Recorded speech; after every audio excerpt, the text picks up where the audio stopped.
Aujourd'hui, je vais vous donner 3 conseils pour éviter les arnaques et les scams lorsque vous achetez des cartes Yu-Gi-Oh! Bonjour à tous, bienvenue sur Yu-Gi-Oh! Vintage, la chaîne dédiée aux investisseurs et aux collectionneurs sur Yu-Gi-Oh! À l'heure où je tourne cette vidéo, on est 970 abonnés sur la chaîne YouTube de Yu-Gi-Oh! Vintage, donc déjà un grand merci à vous pour tous ceux qui suivent la chaîne depuis son démarrage. Il nous manque 30 personnes pour atteindre le cap des 1000 abonnés. J'ai bon souhait qu'on l'atteigne avant la fin d'année, donc évidemment n'hésitez pas à partager les vidéos, partager la chaîne avec votre communauté Yu-Gi-Oh! Qu'on atteigne les 1000 abonnés. Ce serait déjà un premier pas dans la démocratisation de l'investissement dans les cartes Yu-Gi-Oh! En France. Donc on y croit, on peut le faire. Évidemment, rendez-vous sur le Discord de Yu-Gi-Oh! Vintage si vous souhaitez partager, échanger sur vos achats, vos collections, surtout le marché des cartes Yu-Gi-Oh! On est à peu près 200 encore une fois à l'heure où je tourne cette vidéo, la communauté grandit petit à petit, donc je vous encourage évidemment à le rejoindre, ce fameux Discord, c'est gratuit, le lien sera en description de la vidéo. Alors, évidemment, si vous êtes dans le Discord, justement, ce fameux Discord, vous avez probablement vu pas mal de membres de la communauté qui posent des questions sur les cartes qu'ils souhaitent acheter, sur également des arnaques, malheureusement, sur lesquelles ils sont tombés. Je reçois beaucoup de messages perso également de personnes qui m'envoient: est-ce que tu penses que je dois acheter ça? Est-ce que c'est trop pour être vrai? Est-ce que c'est des fausses cartes, des fausses displays, etc. Bref. Il y a clairement, à partir du moment où des items prennent de la valeur, il y a toujours des personnes qui vont être mal intentionnées et qui malheureusement vont venir créer des faux articles, des fausses cartes, etc. C'est comme ça, et évidemment Yu-Gi-Oh! N'y échappe pas. Et donc, avec un peu d'expérience, je vais essayer de vous donner mes 3 meilleurs conseils pour éviter de vous faire avoir si jamais vous achetez des cartes Yu-Gi-Oh! Dans le but d'un investissement. La première chose déjà, et je pense que c'est une des règles que vous devez vous appliquer, c'est que si c'est trop beau pour être vrai, c'est que c'est le cas. On est sur un marché où je pense que des personnes qui ont des items de collection connaissent relativement bien la valeur et le prix de leurs items, et il n'y a quasiment aucune probabilité qu'il y ait quelqu'un qui se réveille comme ça, qui débarque avec une display, la légende du dragon blanc aux yeux bleus ou Metal Raiders, qui soit juste en mode allez, je vais m'en débarrasser, je vais la mettre à 100 balles. Non, ça n'existe pas, c'est impossible. Du coup, quand vous tombez sur des cartes ou des items qui ont des prix qui sont complètement décorrélés évidemment à la baisse par rapport au prix du marché, c'est qu'il y a anguille sous roche, et en tout cas je vous conseillerais vraiment de prendre votre temps avant de mettre la main au portefeuille et d'acheter l'item en question. Ça, c'est la première chose. Deuxièmement, c'est plus sur évidemment la qualité des cartes. Je pense que je ferai une vidéo à l'avenir là-dessus, mais déjà il faut que vous regardiez et que vous preniez vraiment le temps d'analyser la carte ou le booster ou le display que vous souhaitez acheter. Il y a pas mal de choses pour se rendre compte de déjà si oui ou non en fait la carte en question est fausse. Au niveau des cartes, évidemment, regardez par rapport aux cartes que vous avez vous-même, ou regardez sur d'autres vendeurs qui vendent la même carte et regardez si les cartes semblent similaires, s'il y a bien les logos Konami, si la couleur de la carte est exactement la même entre celles sur lesquelles vous souhaitez acheter et d'autres que vous retrouvez sur eBay, Card Market, etc. Essayez vraiment de regarder si vous achetez des boosters qui sont prétendus scellés, que généralement ils ont une tête de booster scellé qu'on peut retrouver sur le marché.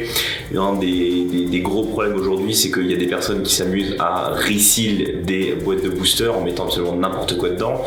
Généralement, quand une boîte de booster est reseal, on arrive à peu près à le voir. Déjà, si en fait le papier d'emballage ne contient pas des petites marques Konami, évidemment c'est qu'il y a anguille sous roche. Alors la problématique, c'est que les tout premières boîtes de booster n'avaient pas ce petit trademark Konami sur le papier plastique. Également, il y a pas mal de choses au niveau d'un emballage de boîte de booster qui peuvent vous mettre la puce à l'oreille. Généralement, en fait, les coutures entre guillemets du fil plastique ne sont pas au même endroit. Si jamais vous souhaitez acheter des displays scellés, regardez comment est-ce que le papier plastique a été positionné autour de votre display display, généralement c'est un bon indice si oui ou non ça semble une display vraiment scellée par Konami ou par quelqu'un qui va essayer de vous arnaquer. Pareil sur les boosters, essayez de regarder s'il y a bien les logos au bon endroit, s'il y a bien le petit R de Rated en tant que trademark. En dessous du logo Konami, regardez les couleurs de boosters. Il y a beaucoup de boosters qui circulent aujourd'hui qui sont absolument faux et généralement ils sont un petit peu plus clairs que des boosters classiques. Donc en fait, tout ça on peut arriver à le retrouver vraiment sur l'item de manière générale. Quand vous allez commencer à acheter des items qui passent les 4 chiffres, prenez le temps de le comparer à d'autres items classiques pour être sûr que c'est pas un scam ou c'est pas une arnaque. Troisième conseil, évidemment, c'est n'achetez pas auprès de n'importe qui. Moi, mon meilleur conseil, en tout cas à partir du moment où vous souhaitez acheter des items qui commencent à chiffrer, c'est d'aller sur les marketplaces classiques, Card Market, TCG Player, eBay, évidemment. Honnêtement, moi je n'achète que sur Card Market ou eBay quand il s'agit vraiment d'investir dans des items de collection où évidemment les prix sont assez chers. Certes, quand vous faites ça, généralement le prix va être un petit peu plus élevé, mais vous payez aussi une assurance sur le fait que le plus souvent le produit que vous achetez est d'origine. Alors attention, il y a aussi des arnaques sur eBay, mais généralement, qu'est-ce que vous allez regarder pour savoir si oui ou non c'est une arnaque? C'est les reviews du vendeur. Je veux dire, sur eBay, si le vendeur a 10 000 avis positifs, il y a quand même très peu de chances qu'ils soient en train d'essayer de vous arnaquer. Si vous voyez que c'est un nouveau vendeur ou qu'il n'y a que 3-4 reviews, dont des reviews négatives, évidemment, fuyez, il n'y a même pas à se poser de questions.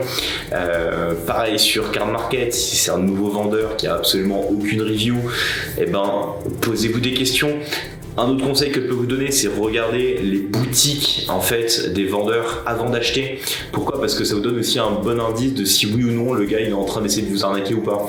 Si théoriquement vous avez un vendeur qui va vendre, je sais pas, une boîte de boosters Metal Raiders et que à côté vous voyez dans sa boutique qu'il vend des caleçons, des vieux fringues et que c'est le seul item Yu-Gi-Oh qu'il a, ou s'il vend des cartes Yu-Gi-Oh qu'il a juste 2 ou 3 items complètement claqués à côté, ça sent pas bon. Je veux dire, pourquoi est-ce que ce mec-là il se réveillerait avec une boîte Metal Raiders? Ça a pas de sens. Au contraire, si vous voyez que sa boutique est bien fournie en items de collection à côté, qui vend régulièrement des cartes Yu-Gi-Oh, ok, là ça sent bon et donc théoriquement vous pouvez avoir confiance en lui. Donc ça c'est très important. N'hésitez pas à vraiment faire un audit du vendeur avant de passer commande chez lui. Enfin, évidemment, pensez à demander conseil à votre communauté. Si vous achetez sur des marketplaces en dehors des grandes marketplaces connues, donc eBay, Card Market, etc.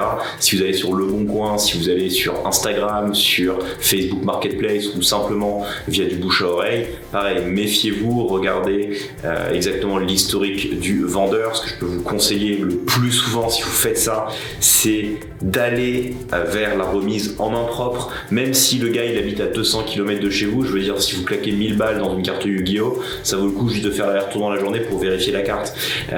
Essayez également d'obtenir des reviews de ces vendeurs-là, qui vous a mis en relation avec le vendeur, est-ce qu'il est de confiance, et ce que je peux vous conseiller évidemment, c'est de demander conseil à votre communauté. Alors évidemment, là je prêche un peu pour ma paroisse, allez sur le Discord, posez la question aux membres, je serai le premier à vous répondre, à vous dire si ça me semble louche ou pas, et évidemment assurez-vous que l'item est vraiment de collection. Également, si vous achetez des cartes gradées à ce type de vendeur un peu hors marketplace, ce qui est intéressant, c'est surtout si vous achetez du PSA ou du BGS, tapez le numéro de référence dans PSA et vérifiez si ça correspond bien à la bonne carte. Ça, c'est encore une fois une bonne manière de vérifier si oui ou non l'item que vous allez acheter est d'origine ou non. Également, regardez l'emballage. Aujourd'hui, malheureusement, il y a des personnes qui arrivent à copier de manière plus ou moins bien faite les grades PSA. Donc en fait, ce sont dans des fausses plaquettes de grading. Et évidemment, regardez en fait la plaquette. Est-ce que ça correspond exactement aux emballages classiques de PSA, de BGS? Est-ce qu'il n'y a pas des choses qui vous semblent louches? Bref, vraiment évitez de réagir sur le coup de l'émotion et prenez votre temps avant d'investir. Vérifiez que les items sont vraiment d'origine, que ce sont des originaux et pas des scams. Ça vous évitera bien des problématiques. Et encore une fois, pour conclure cette vidéo, si c'est trop beau pour être vrai, c'est que c'est le cas. Voilà pour cette vidéo. J'espère qu'encore une fois ça vous aidera à pas vous faire arnaquer et à prendre de meilleures décisions dans vos perspectives d'investissement dans les cartes Yu-Gi-Oh! Si c'est le cas, n'hésitez pas à partager, liker, commenter cette vidéo. Comme toujours, ça participe au bon développement de la chaîne et je vous en remercie. Bientôt les 1000 abonnés, je l'espère. Et quant à moi, je vous souhaite de très bons investissements dans les cartes Yu-Gi-Oh! Et je vous dis à très vite pour une nouvelle vidéo. Ciao!